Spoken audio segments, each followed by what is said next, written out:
Screeners, welcome to T-Pod, Spill the Tea with Podcast. Balik lagi sama aku Nadir di podcast Teknik Pertanian 2024. Oke teman-teman, kali ini kita kedatangan tamu dari Teknik Pertanian Angkatan 2023. Kita sapa dulu. Halo Mas Hildan. Halo. Gimana, sehat? Alhamdulillah. Alhamdulillah. Ya. Oke teman-teman, di podcast kali ini kita akan membahas satu program mahasiswa. Ini kompetisi mahasiswa. Cuman di Teknik Pertanian Unsur khususnya ini adalah jadi mata kuliah ya Mas Hildan. Betul. Jadi mata kuliah wajib lah ya. Ini adalah mata kuliah yang menjadi suatu yang menyeramkan bagi kami. Aduh, emang iya? Ya. Aduh. Jadi gini. Sebelumnya kita nanya dulu ke Mas Hildan terkait tentang apa sih kompetisi yang aku maksud itu. Ya, boleh. Jadi kompetisi yang aku maksud itu adalah PKM. Oke. Kita tahu semua PKM itu program kreativitas mahasiswa. Ini adalah kompetisi mahasiswa tingkat nasional ya. Nah, Mas Hildan, kan Mas Hildan dulu nih waktu tahun 2023 ya. Itu menjadi salah satu kandidat yang lolos pendanaan PKM. Betul. Nah, itu kan jenis PKM-nya PKM yang GFT. Nah, bisa dijelasin dulu gak Mas sebelumnya itu PKM itu apa? Oke, spill dikit lah ya. Kalau PKM pasti orang udah tahu lah. PKM itu program kreativitas mahasiswa ya kan ya. Nah, kalau misal PKM itu kan ada 10 bidang, di mana itu ada 8 bidang yang non pendanaan, ada 2 bidang yang pendanaan tuh. Nah, kalau aku kemarin tuh kan lolos yang pendanaan, yang GFT tuh. Nah, itu termasuk skema yang pendanaan. Nah, PKM itu kan kayak program kreativitas tapi yang diikuti oleh semua mahasiswa yang ada di Indonesia. Itu kayak program dari Indonesia sendiri untuk menggali ide-ide gila ya dari mahasiswa seluruh Indonesia gitu. Ide gila itu maksudnya gimana? Gila. Misal ya, misal kamu pengen buat kota dalam air. Nah, itu kan kayak wah gila banget gitu kan, kayak ngeri gitu kan. Nah, itu jadi bisa masuk ke ide PKM gitu loh. Apalagi di PKM GFT. GFT itu kan kayak gagasan futuristik gitu kan, yang kayak masa depan gitu loh. Jadi lebih futuristik banget, lebih kelihatan advance-nya gitu. Jadi kan PKM ini tuh nanti kan kita tuh nyusun proposal, di mana proposal itu nanti kita kirimin lah istilahnya untuk dikompetisikan. Betul. Untuk yang lolos kan tadi ada yang 2 itu pendanaan, yang 8 itu non pendanaan. Betul. Nah kan yang tadi yang 2 yang tadi Mas Hildan itu GFT. Iya. Itu yang satu lagi apa? Yang satu lagi itu GFK. Itu yang GFT itu kan futuristik tertulis tuh. Sedangkan yang GFK itu yang pakai video. Jadi itu bedanya tuh antara GFT sama GFK itu GFT itu cuma modal nulis doang di proposal, sedangkan yang GFK itu menggunakan video untuk penjelasannya gitu loh maksudnya. Nah, tapi itu masih sama, maksudnya kayak yang tadi gitu, bikin kota di dalam air. Iya, sama, tapi itu menggunakan video yang lebih interaktif secara visual gitu. Berarti kalau yang tadi GFT itu secara tertulis lewat proposal, kalau yang GFK itu lewat video. Betul banget. Itu bedanya. Nah, tapi yang PKM kita kali ini kan kita disuruh nyusun proposal ya. Proposalnya itu kan ada PKM, PM, PI, KC sama RE. 5 ya? 4. Ya. 5. Minumnya 4. PKM, RE, KC, PI dan PM. Iya, PM. Nah, berarti sebenarnya itu satu rumpun sama GFT sama. Beda. Tapi bedanya tuh gini. Kalau misal yang 8 bidang itu kan yang ada RE, KC, PI, AI dan lain sebagainya. Selain 2 tadi itu masuk yang non pendanaan. Di mana kalau misal lolos itu nanti langsung masuk ke PIMNAS. Gitu. Kalau misal yang GFT sama GFK itu kalau lolos itu cuma dapat pendanaan doang. Kalau misal nanti lolos PIMNAS itu bisa, tapi itu nanti membuat poster. Tambahannya itu di poster. Gitu. Bentar. Gimana? Jadi yang non pendanaan itu dapat Dana nggak? Dapat dana, dapat dana, tapi dapet. apa non pendanaan ya? Nah, kalau misal bedanya tuh gini, yang dua tadi sama yang non pendanaan itu gini.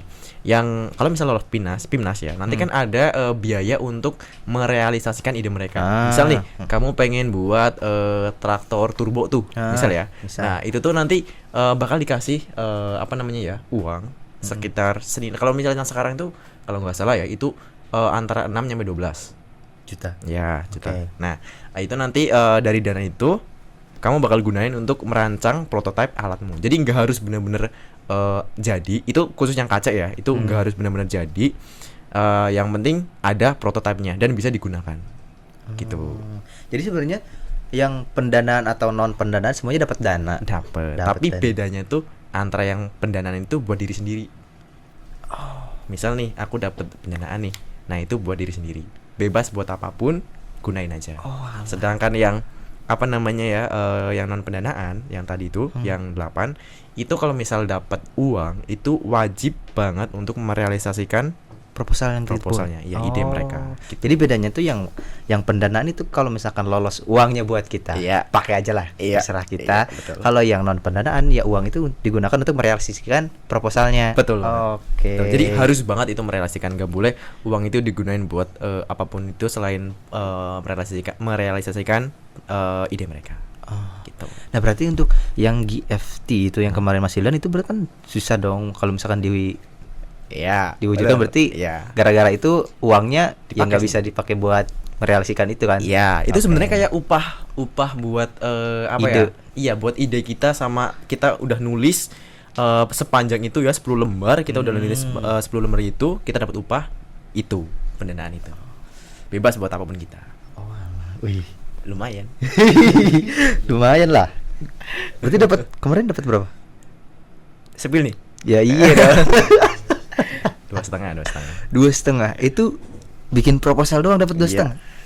Betul. Dipakai sendiri lagi. Wes, Mantap betul gak? banget. Lumayan loh. Nah, tapi di PKM untuk yang jadiin mata kuliah kali ini. Jadi, teman-teman, untuk yang mungkin sekarang semester 1 nanti di semester 3 itu Unsud teknik pertanian Unsud itu mewajibkan setiap mahasiswanya untuk ikut ke PKM karena nanti akan ada mata kuliah wajibnya itu metodologi riset keteknikan. Betul. Yang mana? Nah, ini akan kita bahas bersama Mas Hildan. Nah, Mas Hildan, di MRK ini kan yang diperbolehin dari teknik pertanian Unsud kan cuman PKMKC, PKMRE, PKMPI sama PKM PM. yang Ya. PKMK gak boleh kan? Betul. Ya. Nah, dari tiap keempat ini bedanya apa aja? Oke, mungkin lebih gampangnya singkatnya aja ya. Iya. Kalau misal PKMKC itu kita harus bikin prototipe atau kita bikin suatu alat yang benar-benar belum ada. Belum ada. Ya, belum ada sama sekali. Berarti nggak boleh inovasi. Nggak boleh. Tapi kalau inovasi itu misal ya, inovasi kayak alat penangkap serangga tuh. Itu kan kayak perangkap serangga kan udah banyak. Udah banyak. Kalau misal diinovasikan dengan benar-benar mekanisme atau menggunakan teknologi yang Baru. mereka ya baru atau dari yang udah ada itu belum ada, itu boleh. Oh, oke. Oke. Terus kalau misal PKMRE itu lebih ke arah riset. Jadi kayak apa ya? Skripsi tapi itu di atas skripsi. Di atas skripsi. Iya, itu kalau misal kata dari dosen pembimbing gitu ya. Nah, jadi kalau misal dari kata dosen pembimbing itu tingkatan skripsi itu di bawahnya RE. Oke, jadi mirip-mirip kayak skripsi, ngeriset gitu ya. Dan itu harus benar-benar ngeriset langsung ke lapangan. Nah, misal kamu misal mau ngeriset apa ya? Misal mau ngeriset tentang pirolisis ataupun apa ya? Briket gitu ya. Nah, kalau misal udah ada briket, nah kamu cari yang belum pernah diteliti sama orang. Kalau misal pun ada ya, itu kamu cari keunikan atau cari celah yang ada di apa ya? Yang ada di penelitian orang. Celah tuh maksudnya kayak kekurangan gitu. Iya, betul, kayak kekurangan yang di penelitian sebelumnya itu apa? Jadi tujuannya untuk menutupi kekurangan di penelitian sebelumnya. Iya, tapi Oke. bisa juga kayak kita mencari kebaruan gitu loh. Nah, kebaruan dari penelitian yang sebelumnya, biar kayak lebih advance lagi. Gitu. Terus kalau misal PKMPI itu lebih ke arah penerapan iptek. Jadi misal nih, aku punya teknologi sanyo, misal ya. Nah, teknologi sanyo. Nah, dari mitra itu ada permasalahan salah gini. Misal mitra itu ada permasalahan terkait penggunaan pupuk yang berlebihan. Oke. Kalau enggak mitra itu mempunyai permasalahan di mana kolam ikannya itu terlalu bau. Oke. Nah, kita menyelesaikan masalah mitra dengan cara kita, dengan teknologi yang udah ada. Jadi beda sama KC itu kan kita menciptakan sesuatu yang belum ada. Sedangkan PI itu kita menyelesaikan masalah mitra dengan teknologi yang udah ada. Oke. Gitu. Terus kalau misal PM itu lebih ke arah ada kelompok masyarakat yang bakal kita bantu. Misal nih ya, kalau misal dari kata dosen pembimbing itu carilah mitra atau masyarakat yang benar-benar kurang disentuh sama masyarakat. Contohnya itu kayak misal mantan narapidana, terus mantan, mohon maaf ya, kayak PSK gitu. Nah, terus habis itu mantan dari anak-anak pang. Nah, itu boleh jadi sebagai mitra. Oke. Nah, kayak kita tuh bantu mereka dengan cara kita agar mereka tuh dianggap oleh masyarakat gitu lah. Biar mereka tuh lebih terbantu. Gitu. Memang ada susah ya? Kalau PM kayaknya lebih ke individual gitu. Iya, lebih ke emang individual. lebih Tapi boleh ke ke kelompok, tapi bukan yang kayak ibu-ibu PKK gitu. Itu kayak kurang kurang dijauhi sama masyarakat. Itu kan kayak komunitas yang benar-benar udah ada dan kegiatannya tuh cuma gitu-gitu doang kan. Nah, jadi itu kurang menarik gitu. Oh, berarti kalau misalkan PM itu lebih ke kayak kita ngembaliin sosial orang-orang Betul. yang dijauhi masyarakat gitu. Iya, betul. Yang Kayak dari tingkat anak-anak. sosialnya tuh kita angkat dikit gitu. Kita bantu biar mereka tuh bisa diterima lagi oleh masyarakat. Nah, tapi kalau misalkan di teknik pertanian yang PKM PM berarti lewat pertanian gitu apa gimana maksudnya? Mungkin kalau misal dari ide-ide yang lain ya, dari yang teman-teman yang lain itu kalau misal PKM PM itu idenya mereka tuh kayak misal nih kita punya teknologi drip irrigation. Nah, itu nanti kita bantu mereka, kita ajari mereka untuk menggunakan drip irrigation dengan baik. Gitu. Jadi nanti hasil dari drip irrigation itu, misalnya kita ada tanaman melon tuh. Nah, mereka bisa jual, mereka bisa makan, misalnya mereka bisa operasikan apapun. Gitu. Jadi lebih ke arah kita membantu mereka. Oke. Jelas sekali berarti. Nah, buat teman-teman yang dari semester 1 sekarang, ada baiknya kalian udah mulai nyusun ide ya, entah itu mau bikin alat lah atau mau bikin riset kah. Betul. Atau kamu mau pengabdian masyarakat, mengangkat status sosial masyarakat boleh dari sekarang. Karena kan ini aku sama Mas Sidan kan ini seangkatan ya. Kita merasakan terbantainya disuruh membuat proposal di semester 3 karena sebenarnya MRK ini katanya di semester 5 harusnya di semester 5. Betul, cuman ditariklah ke kita yang baru semester 3 ini. Betul, jadi kita tuh tertekan ya. Jadi kayak gitu. Ya, emang bener kan? Emang tertekan. Emang bener. Awalnya tuh semester 5 tapi dari dosennya itu emang narik di semester 3 biar tertekan di awal.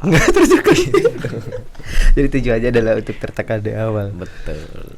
Karena ini nggak main-main juga ternyata si PKM ini. Jadi kalian apalagi diwajibkan di mata kuliah ini nggak semata-mata asal ngerjain ya. Iya, betul. Karena penyusunan proposalnya itu harus standar PIMNAS. Harus datanya harus sesuai, nyari jurnal harus, kemarin juga kita harus nyari yang terindeks. Betul. Jurnal internasional yang kalian kalau nyari jurnal lihatlah di pojok kiri atas itu ada logo yang paling dicari anak TM. Betul. Oke, Mas Yulen. Gimana? Nah, kemarin kan lolos pendanaan, kita yang bahas tentang lolos pendanaan itu inspirasi awal untuk ide PKM ini dan bagaimana memulainya. Oke. Mungkin sedikit cerita dikit ya. Sebenarnya dari awal itu nggak kebayang kayak pengen masuk PKM gitu kan. Awal kan emang ada kayak sosialisasi tentang PKM gitu kan. Nah, itu emang awalnya tuh kayak nggak ada niatan mau masuk ke situ kan. Nah, tiba-tiba aja itu diajak tuh sama temen kan buat bimbingan tuh. Nah, ternyata bimbingannya tuh mendadak banget. Jadi berapa minggu ya? 3 minggu kalau nggak 2 minggu sebelum apa ya, upload proposal itu kita baru diajak gitu loh. Loh. Jadi itu benar-benar mepet banget kan. 3 Nah, minggu. iya beneran itu 3 minggu, kalau enggak ya sebulan lah, anggap aja sebulan ya. Iya. Sebelum upload proposal itu ditutup, itu kita baru bimbingan. Wih. Itu bener-bener baru tuh. Wih. Ya. Nah, itu Oh. kayak buat awal memang kayak susah buat nyari idenya ya. Nah, dan akhirnya juga saya itu ide dari dosen sebenarnya. Tapi Ah. alhamdulillah bisa dikembangin gitu. 1 bulan, Pak. Iya. Cuma bimbingan cuma 4 kali dong. Tapi 1 bulan harus pendanaan loh. Lumayan. Kita ini MR kan sudah berjalan setengah semester. Tapi itu 1 bulan itu bener-bener Intens. intens dan lembur nyampe malam. Jadi Oh. pas itu ya hari apa lupa. Itu dari sore nyampe jam 4 itu baru balik. Ih. Itu bener-bener baru balik. Berarti- Buat ngerjain PKM doang. Udah full nyari jurnal, benerin kalimat, benerin paragraf. Gitu. Stres. Stres. Enggak, dikit. Berarti emang pasti stres ya.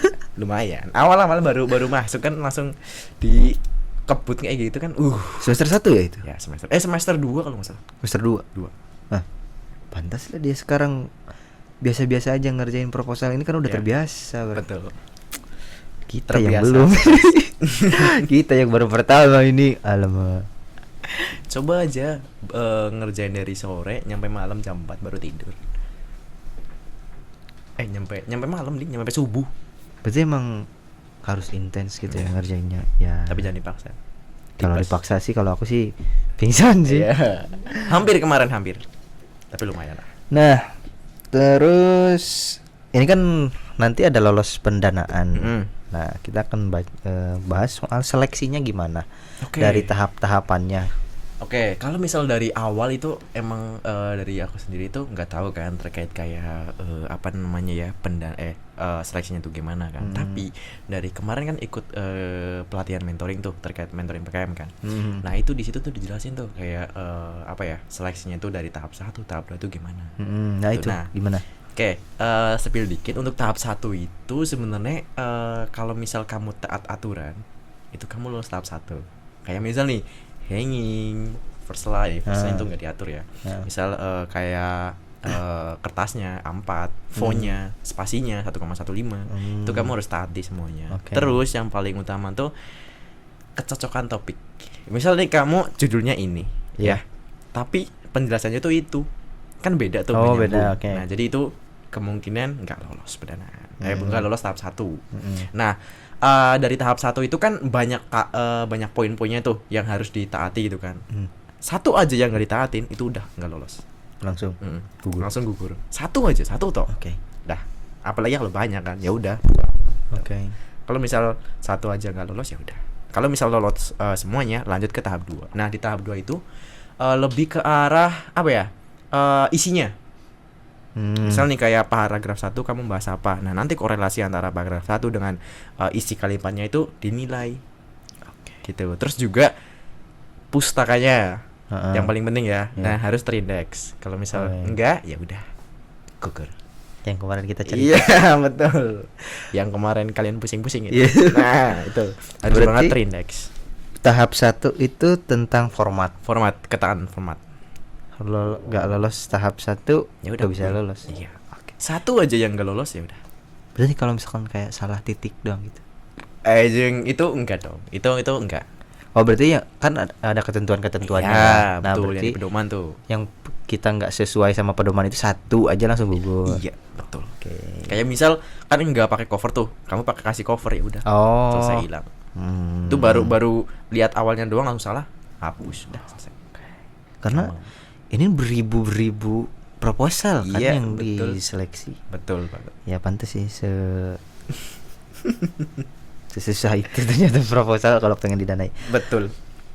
Setelah tahap 2 ada apa? Selain GFT sama GFK. Yang tadi yang non pendanaan Iya, itu. Betul, itu nanti langsung ke seleksi selanjutnya. Kurang paham itu seleksinya apa? Mungkin langsung ke pemberian dana.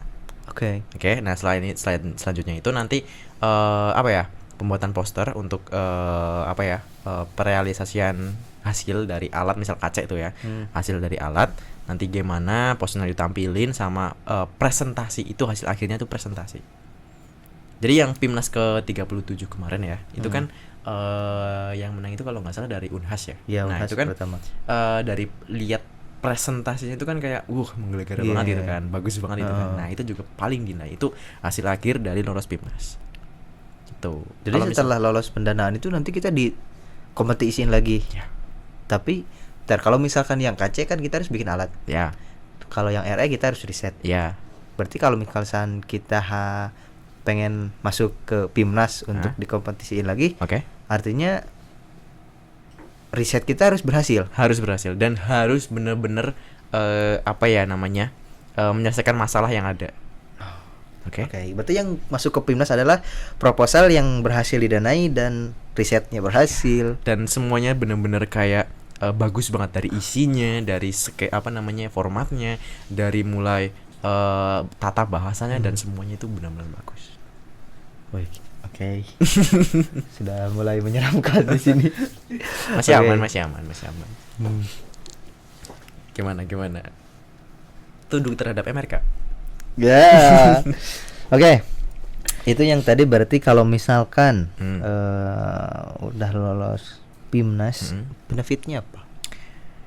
Kalau misal lolos Pimnas ya, ini yang benar-benar Pimnas ya, bukan pendanaan. Itu kalau misal dari cerita-cerita dosen pembimbing, yang benefit paling utama tuh kalau misal dari beliau itu, kalau misal kamu tuh ada di CV ya, ada rekam jejak kamu itu lolos Pimnas, itu bakal lebih dimudahkan untuk mendapat lamaran pekerjaan. Karena apa? Karena yang kemarin reviewernya tuh kayak misal dari BUMN, terus dari yang bener-bener perusahaan tuh yang terkenal gitu. Nah, jadi untuk yang lolos Pimnas bakal dimudahkan di situ untuk masuk ke situ. Tuh, terus lagi yang pasti uang ya. Kalau misal ada sisa ya, misal nih kamu bikin alat tapi ada sisa tuh. Ya sisa setengah ataupun 3/4 lah lumayan kan. Nah, itu nggak wajib untuk dikembalikan ke sana. Jadi boleh buat diri kita sendiri tapi benar-benar harus digunain aja kayak dengan baik gitu. Oke. Berarti kalau misalkan kita lolos Pimnas ini bakal jadi nilai plus banget nih kalau misalkan dilampiri di CV. Iya, betul. Kemarin juga aku dengar katanya kalau misalkan kita lolos Pimnas itu ada konversi SKS. Oke, kalau misal yang konversi itu enggak semua skema ya. Jadi yang konversi itu RE. Karena apa? Itu setingkat sama skripsi tapi di atas skripsi. Itu yang bisa bisa dikonversi. Tapi nggak semua dosen ataupun nggak semua itu bisa dikonversi, tergantung ya. Nah, terus kalau misal konversi, contoh aja kemarin itu kan aku lolos pendanaan, itu baru pendanaan ya. Itu alhamdulillahnya itu hidrologi itu nggak perlu nggak perlu UAS, nggak perlu apa-apa, cuma datang absen langsung A. Dah kita nggak ngerjain apa-apa. Ada konversi SKS mata kuliah ya gara-gara lolos pendanaan itu. Jadi salah satu mata kuliahnya itu bisa dikonversi. Nilainya itu menggunakan ya tadi kayak sebuah keistimewaan lah ya. Kita dapat pendanaan gitu. Jadi nggak perlu masuk kelas, nggak perlu ngerjain tugas, UTS, UAS. Anda datang coret-coret pulang, nilai Anda langsung A. Cuma tulis nama, NIM, mata kuliah udah selesai. Langsung auto. Oke. Nanya banyak sih. Nah, yang tadi ya kan RE ini lebih tinggi dari skripsi. Mantap tuh. Kita semester 3 udah langsung mengerjakan sesuatu yang di atas skripsi. Betul. Ya. Nah, ini kalau yang RE itu kan yang bisa dikonversi kan cuma yang RE tadi. Itu juga berarti tergantung dari kampusnya apa gimana yang soal yang konversi kalau itu? misal itu kemungkinan kebijakan dari masing-masing fakultas ya. Kalau itu aku kurang tahu untuk konversi ataupun syarat konversi dari yang lolos PKM RE baik itu yang medali perak, gold maupun bronze itu kurang tahu ya. Itu untuk konversi gimana nya kurang tahu, tapi bisa dikonversi karena itu kan skripsi itu kan riset kita terhadap sesuatu gitu. Nah, yang RE juga itu riset juga, tapi bedanya tuh kalau misal skripsi itu topiknya bisa kayak sederhana bisa diambil. Sedangkan yang RE itu kan benar-benar kayak yang out of the box gitu kan. Ya. Yang benar-benar kita harus neliti, harus ngelihat satu-satu jurnal gitu kan. Oh, Nah, berarti itu jadi makanya di lebih- atas skripsi. Betul, itu pendapat dari Bapak pendamping. Oh. gitu. Jadi kalau misalkan lulus pendanaan nih, misal PKM RE lulus pendanaan itu bisa dijadiin judul skripsi. Bisa, tapi dengan lebih diturunkan dikit. Maksudnya turunkan. gini, misal gini, kan tadi udah bilang antara skripsi sama PKM itu kan standarnya beda. Nah, jadi kalau misal apa ya, judul PKM RE-nya itu terkait kayak analisis terhadap apa ya, zat TiO2 misal ya, itu nanti dikurangin dikit aja. Jadi misal analisanya itu lebih gampang, cuma kayak dibandingin apa ya, presentasenya ataupun dibandingin apanya gitu. Jadi nggak serumit RE. Oke. Gak serumit. Jadi skripsi itu bisa dibilang lebih mudah. Ya, insya Allah. Oke. Nah, untuk awalnya kan kita harus punya ide dulu ya, Mas Hildan. Nah, itu gimana nyari ide yang kemungkinan lolos pendanaan dan bisa lanjut PIMNAS, itu harus ide yang kayak gimana? Oke. Untuk ide itu kalau yang kayak gimana tuh harus bener-bener yang belum ada dan benar-benar harus di luar nalar. Kalau misalnya yang KFT ya. Oh, yang GFT, Nah, oke. itu harus benar-benar di luar nalar. Kalau misal yang lain juga sama pasti. Nah, untuk kayak referensi ide itu kan bisa dari banyak tuh, kayak misal majalah, jurnal paling banyak ya pasti ya. Jurnal ataupun kayak film atau kayak apa ya, buku-buku gitu bisa. Kayak misal nih diceritain kemarin tuh di majalah itu ada kayak pintu yang kalau misal orang masuk tuh langsung kayak senyum gitu loh. Nah, itu kan kayak mekanismenya gimana, kan aneh gitu kan. Nah, Pintu itu bisa. senyum. Iya. Itu dari bapak pendamping ya. Itu cerita kalau misal di majalah Bobo kalau nggak salah ya. Itu kan ada kayak pintu ya, kalau misal orang masuk atau lewat situ tuh jadi kayak perasaan bahagia gitu loh. Nah, itu bisa tuh. Itu kan out of the box loh. Bener kan? Mana bisa? Lo bener. Iya. Bisa, Out the box bisa. sih, emang out Iya. the box. Tapi mungkin buat realisasinya susah. Iya, hampir bukan tidak mungkin. Ya hampir bisa aja. bisa aja sih. Oke, untuk yang RE KC yang kayak gitu gimana? Oh ya, kalau misal RE KC itu pasti ya. Kalau misal KC ya, itu bisa dari film. Space in Disguise itu bisa tuh, kan kayak apa ya?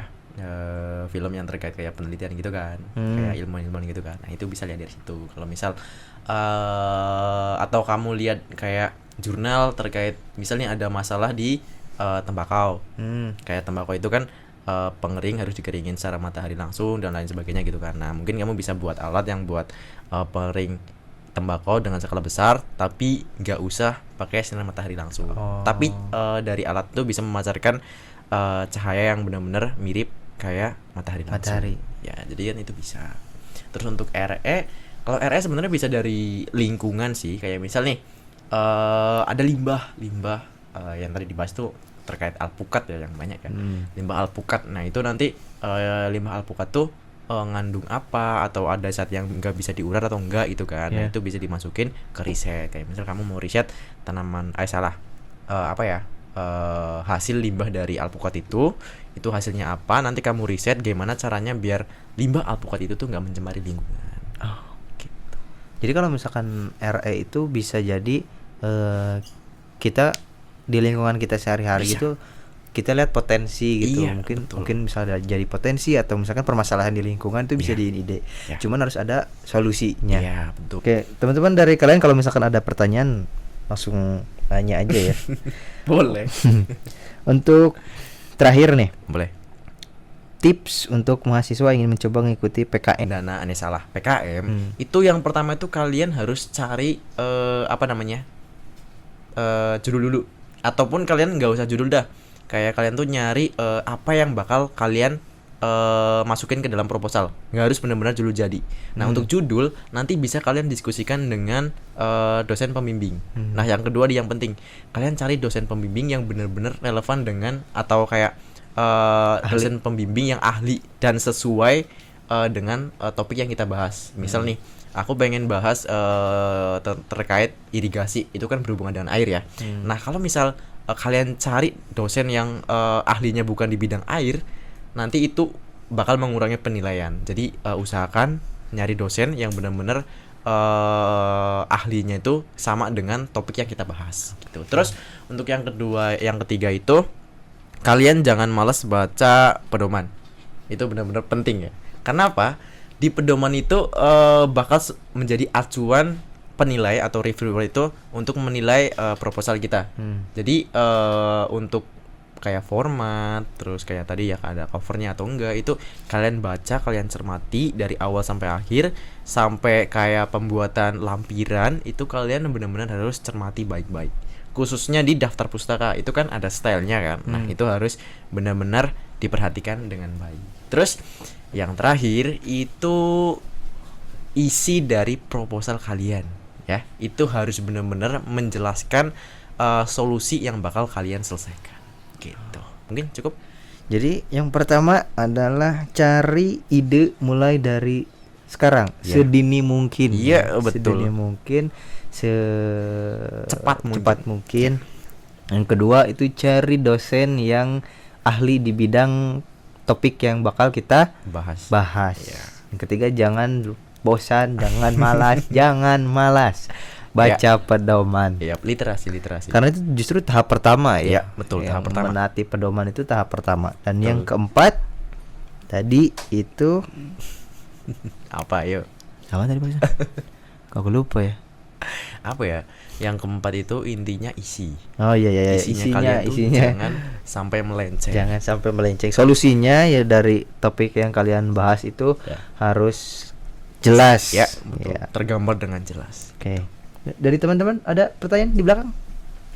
Tidak ada. Cukup. Oke. Sudah cukup jelas mungkinnya dari narasumber kita kali ini, karena jujur saja udah kuliah 3 SKS ini. Siap bos. Setara 3 SKS, kalian dengar podcast ini setara 3 SKS. Ya buat wejangan, ada wejangan dari Oh iya, boleh. buat yang sedang menghadapi ya. Jangan buat D3 ya yang lagi menghadapi susahnya dan ketertekanannya MRK ya. Semangat aja. Cukup. Yang penting itu semangat ya guys ya. Jangan lupa makan, jangan sampai tepar masuk rumah sakit. Yes. Gitu aja. Ya. Siapa yang masuk rumah sakit? Ada yang sampai masuk rumah sakit. Oke. Dari Mas Zidan, apakah cukup, ada yang ingin disampaikan terlebih dulu? Cukup. Oke, teman-teman, mungkin sekian podcast kita kali ini membahas tentang PKM dan juga mata kuliah MRK saat ini. Untuk kalian ya, jangan lupa tadi tips-tips dari Mas Hildan, mulai dari sekarang cari ide-ide. Ya, sekian. Cukup podcast kali ini. Ya. Balik lagi kita dari mana ya? Sekian podcast dari saya bersama Mas Hildan membahas tentang PKM kali ini. Assalamualaikum warahmatullahi wabarakatuh.